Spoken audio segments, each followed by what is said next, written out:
The ninth habit that we can develop for taking responsibility, that is the opposite of defensive reasoning, is to surround yourself with smart people who disagree with you. This is a quote that I got from the television show The West Wing that at one point my children asked me about. My daughter got addicted to watching The West Wing, and so we started talking about it together.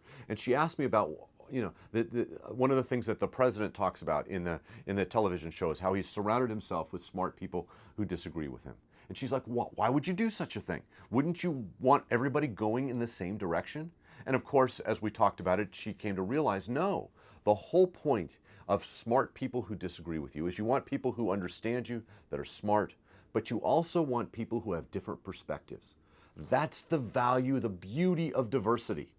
Oftentimes that people disagree with you because they have different life experiences. And that if I can put my blinders on and only look at the things that I know, it's very easy for me to draw a certain set of conclusions.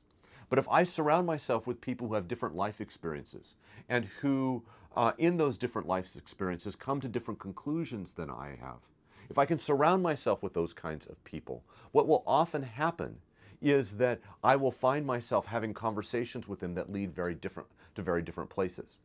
Now you might find yourself saying, wait a second, I don't have the authority to surround myself with anybody. I don't get to choose who I hire. Well, you get to choose who you read. One of the people that I find most helpful who disagrees with me, I've never met. But I read everything this person's put together because they come from such a different perspective than I do, that I often find myself having conversations with them. And if I could think of almost like I had a board of advisors, people that whose voices were in my head, this person would be one of my board of advisors, even though I've never met them. Because I've read enough of what they have to say, that I see things from their perspective, and I carry them around with me.